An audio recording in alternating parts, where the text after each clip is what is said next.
Hello friends, welcome to Easy Way to Learn English. Today in this video we will discuss about noun and that is collective noun. So many types of nouns are there: abstract noun, common noun, proper noun, material noun and one is collective noun. तो आज हम जो पढ़ने वाले हैं that is collective noun. Collect का मतलब collect करना, बहुत सारी चीज़ों को इकट्ठा करना. तो कलेक्टिव नाउन के नाम से ही जैसे कि हमें लग रहा है कि जब एक ग्रुप के बारे में बात करते हैं, एक झुंड के बारे में बात करते हैं या बहुत सारी चीज़ों के बारे में एक साथ मिलाकर बात करेंगे तब वो हो जाएगा एक कलेक्शन. तो उसे कहेंगे कलेक्टिव नाउन. उसको रखते हैं इस कैटेगरी में कलेक्टिव नाउन की. तो कलेक्टिव नाउन बहुत सारी मैंने नाउन्स लिखी हैं और जिन चीज़ों का ये कलेक्शन है, जिनका ये ग्रुप है, that are also a noun. क्यों नाउन है? क्योंकि उनको हमने एक नाम दिया है, उन्हीं का तो हम कलेक्शन कर रहे हैं, तो it will be a noun. A bunch of की, जैसे कि हम की का एक ग्रुप बना रहे हैं तो उस ग्रुप को कहेंगे बंच. तो की भी एक नाउन होगा क्योंकि की का ही एक बंच बना है. अ बंच ऑफ की. और जो ग्रेप्स होते हैं उनको भी बंच बोला जाता है. ग्रेप्स भी बहुत सारे जब तो कलेक्टिवली ही होते हैं तो उनको भी कहेंगे bunch of grapes. Bunch of grapes. Bunch of की.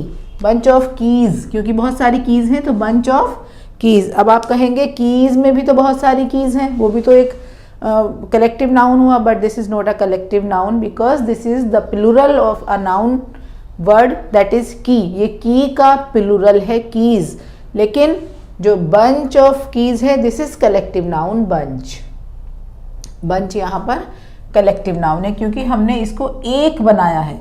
जब ये एक है और ये बंच है तो इसका मतलब बंच एक है तो ये कलेक्टिव नाउन हुआ क्योंकि एक ही बंच में बहुत सारे हैं इसलिए.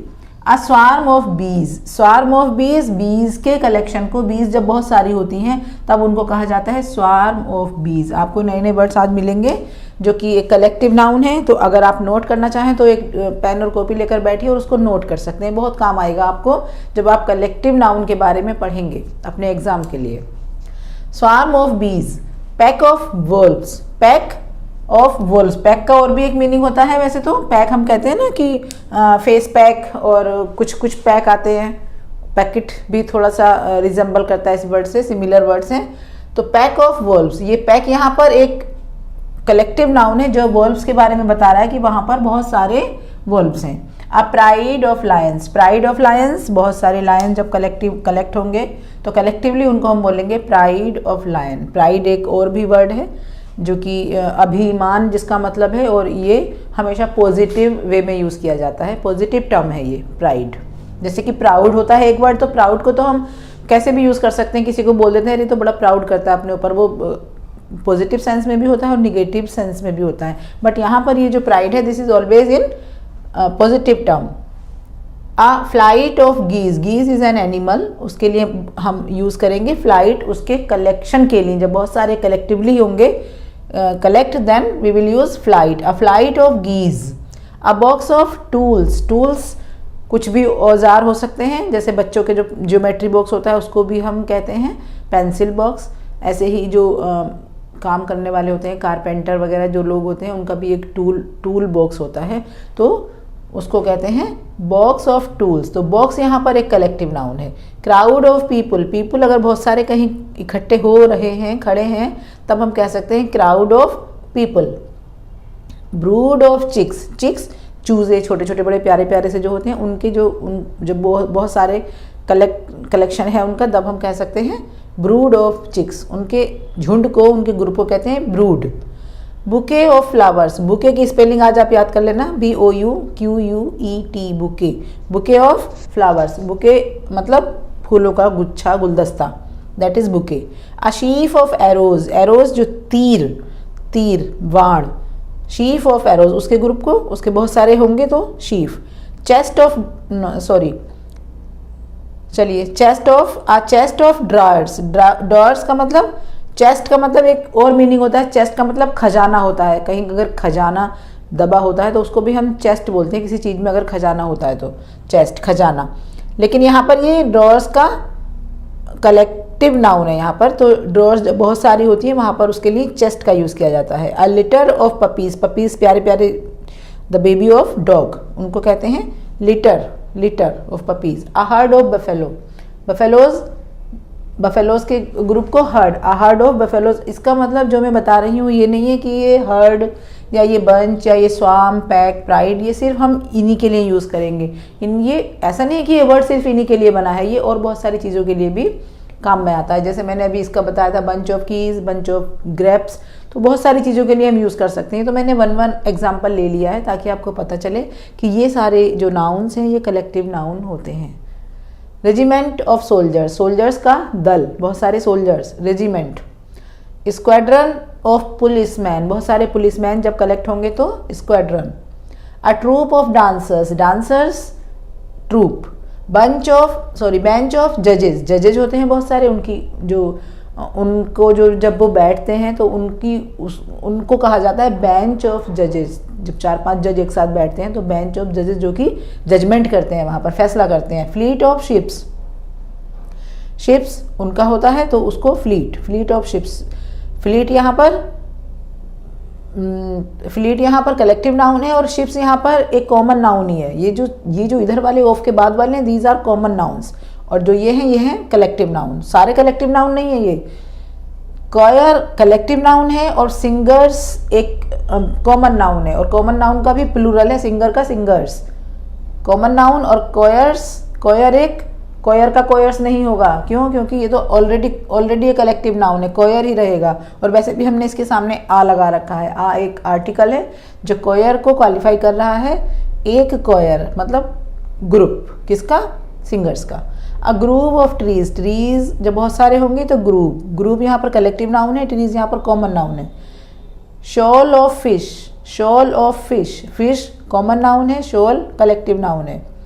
N orchestra of musician, musician जब बहुत सारे कलेक्ट होते हैं तो उनको कहा जाता है ऑर्केस्ट्रा, उनका एक ग्रुप चलता है साथ साथ। Orchestra of musician. A board of directors, जैसे हम बोलते हैं ना CBSE board, UP board, UK board, तो जो ये बोर्ड हम बोलते हैं, दिस इज कलेक्टिव नाउन, और इसमें बहुत सारे डायरेक्टर्स होते हैं जो उस बोर्ड को डायरेक्ट करते हैं। जो एजुकेशन सिस्टम है या जो और भी कहीं सिस्टम जिसका बोर्ड होता है उसको चलाते हैं, उसको डायरेक्ट करते हैं, उसको डायरेक्शन देते हैं। तो board collective noun and directors common noun. A column of ants, ants चींटियाँ जो होती हैं उनकी, जब वो एक साथ ग्रुप में चलती हैं बहुत सारी लाइन बनाकर, तब उसको कहते हैं कॉलम, आंट्स का column. A column of ants. A bundle of sticks, लकड़ियाँ होती हैं पतली पतली या सीख झाड़ू की, उनका जब बंडल बना देते हैं तो उसको कहा जाता है बंडल ऑफ स्टिक्स। मतलब लकड़ियों का जो कलेक्टिवली जब हम उनको इकट्ठा करके बांध देते हैं कि तब उसको कहते हैं बंडल। और बंडल यही नहीं, और भी बहुत सारी जगह पर यूज़ किया जाता है बंडल को। ओके गाइस, तो अभी इसकी एक एक्सरसाइज देखते हैं, उसको आप थोड़ा और समझ आएगा। जहाँ पर बहुत सारे लोग कलेक्ट हो जाते हैं, इकट्ठे होते हैं, उसको हम कहते हैं क्राउड, और हिंदी में कहते हैं भीड़। लेकिन उसको भी उनके पर्पज़ के अकॉर्डिंग, वो किस पर्पज़ से वहाँ खड़े हैं या जो वो भीड़ इकट्ठी हुई है उनका मकसद क्या है, उसके अकॉर्डिंग भी उनको, उसके बेसिस पर भी अलग अलग उसको कैटेगराइज में डिवाइड किया गया है, कैटेगरीज में डिवाइड किया गया है, कैटेगराइज किया गया है।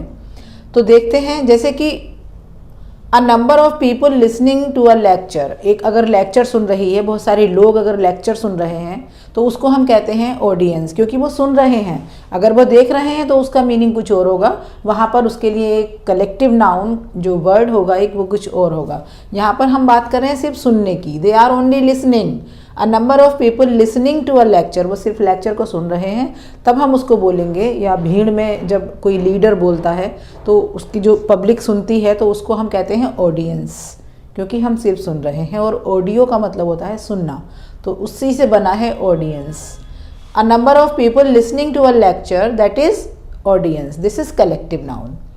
A number of people collected without any specific purpose, जिनका कोई पर्पज़ ही नहीं है। यहाँ पर क्या पर्पज़ था?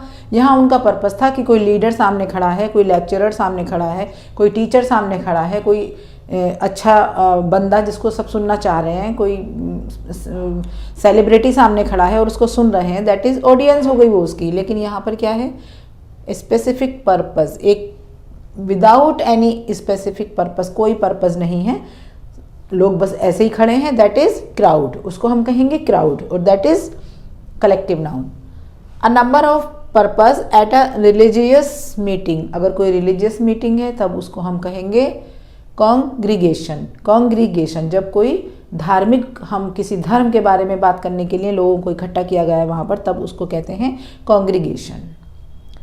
अ number of people watching a match. अब देखिए वॉच करने के लिए यहाँ पर क्या है, मैच को वॉच कर रहे हैं, देख रहे हैं, तब हम उसको कहेंगे स्पेक्टेटर्स। स्पेक्टेटर्स उनको बोला जाएगा जो मैच को देख रहे हैं हालांकि वो भी सब पीपल है यहाँ पर, सभी यहाँ पर पीपल हैं, लोगों से की मीनिंग है यहाँ पर। ऑडियंस भी हम तुम ही हैं और क्राउड भी हम में से ही हैं, कॉन्ग्रीगेशन भी हम ही लोग हैं और स्पेक्टेटर्स भी हम ही लोग हैं, तो मतलब पीपल ही हैं। तो अलग अलग कैटेगरीज में उनको डिवाइड किया गया है। A number of people gathered for some common purpose. उन सबका एक ही पर्पस है, कॉमन पर्पस है, सबका मिला जुला सिर्फ सेम, दैट इज असेंबली। वो वहाँ पर असेंबल हो गए हैं सिर्फ एक पर्पस को लेकर, तो उसको बोलेंगे assembly. Assembly is collective noun.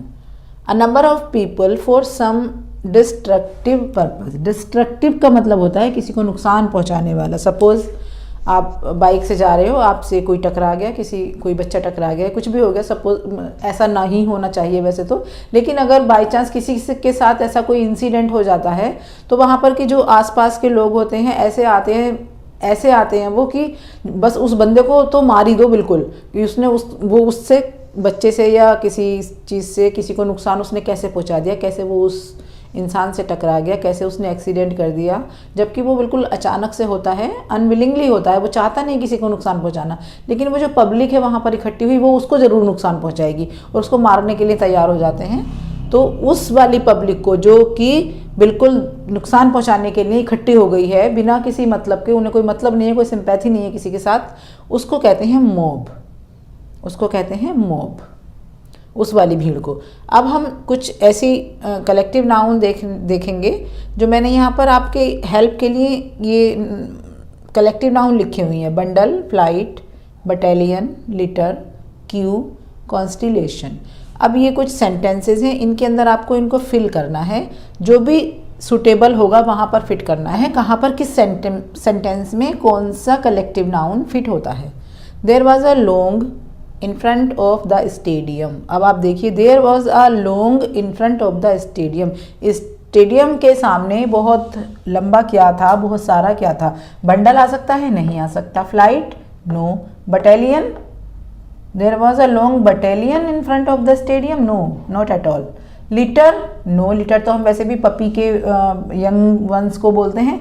Q, हाँ, queue is just correct. There was a long queue, queue means line, in front of the stadium. तो यहाँ पर क्यू क्या है, एक कलेक्टिव नाउन है, क्योंकि बिना अगर कोई एक ही बच्चा या एक ही बंदा वहाँ पर है तो वो क्यू नहीं बना सकता। क्यू बनाने के लिए बहुत सारे लोगों की ज़रूरत पड़ेगी, तो that is collective noun and यहाँ पर आ जाएगा queue. There was a long queue in front of the stadium. Second is it looks a lovely of stars. Star का जो ग्रुप है वो बहुत ही लवली लगता है, सुंदर लगता है, तो यहाँ पर हम क्या फिल करेंगे, स्टार्स के कलेक्शन अगर है स्टार्स का तो उसको हम कहते हैं कॉन्स्टिलेशन। तो यहाँ पर आ जाएगा constellation. It looks a lovely constellation of stars. It's amazing to view, ये इट्स है, इट इज़ है, ये इट इज़। अगर मैं अपोस्ट्रोफी ना लगाऊं तो ये इट्स हो जाएगा, जिसका मतलब होगा इसका, मतलब यहाँ पर फिर ये एडजेक्टिव का काम करेगा। अभी क्या है, इट इज़, अपोस्ट्रोफी लगाने से यहाँ पर फर्क पड़ा है, ये हो गया it is. It is amazing to view a geese in the sky. अब geese in the sky, sky में अगर हम देख रहे हैं किसी को उड़ते हुए या जाते हुए तो बड़ा अमेजिंग है, तो गीज के लिए हम क्या वर्ड यूज़ करते हैं, flight. Flight of geese, flight of geese in the sky. तो गीज का जो ग्रुप होगा उसको हम बोलेंगे फ्लाइट। तो it looks a lovely flight of geese in the sky. Next is the piece of paper lay among the piece of paper, जो कागज थे उनके टुकड़े कहाँ मिले, of books। बुक्स का क्या होगा, बुक्स का क्या होगा, बंडल होगा, बिल्कुल सही, bundle of books. The piece of paper lay among the bundle of books. वैसे बुक्स का अगर बहुत सारा ढेर लगा है तो उसे पाइल भी बोलते हैं, PILE। मैंने बताया था ना आपको कि एक ही वर्ड एक ही चीज़ के लिए नहीं बना होता, एक ही सेंटेंस के लिए नहीं बना होता है, एक वर्ड को हम डिफरेंट तरह से यूज़ कर सकते हैं। तो यहाँ पर पाइल होता तो पाइल भी आ जाता, बंडल है तो बंडल भी करेक्ट है। जनरल मिस्टर वर्मा हेडेड आ, हेडेड का मतलब होता है मतलब लीड करना, हेडेड आ ऑफ सोल्जर्स, उन्होंने किसको लीड किया, बंडल नहीं, फ्लाइट नहीं, बटालियन, यस बटालियन का मतलब रेजिमेंट और आर्मी, उनका ही सिमिलर वर्ड है battalion. Mister Verma headed a battalion of soldiers. Wherever Mana went, Mana जहाँ जहाँ गई, wherever Mana went, a of puppies followed him, वहाँ पर क्या कौन उनके पीछे पीछे गया, किसने फॉलो किया माना को, लिटर, लिटर किसको कहते हैं, पपीज़ को, जो पपीज़ का ग्रुप होता है वो लिटर, छोटे छोटे से पपीज़ होते हैं ना उनको लिटर बोलते हैं, बहुत सारे, अगर वो वैसे भी वो एक साथ ही चलते हैं, जब उनके भाई बहन बहुत सारे होते हैं 7-8 तो वो एक साथ चलते हैं, छोटे छोटे से बहुत अच्छे लगते हैं, तो उनको कहते हैं litre. Where ever Mana went, Mana जहाँ जहाँ गई वहाँ वहाँ कौन गए उसके साथ साथ, litter of puppies followed her, sorry her, Mana is a girl, followed her. So wherever Mana went, a litter of puppies followed her. That's all for now. That's all for this session. So please guys, if you learn something new, please subscribe my channel. Please subscribe to my channel or like this video or so many videos. I will be back, and till then keep learning, keep shining, keep growing, and best of luck. Bye.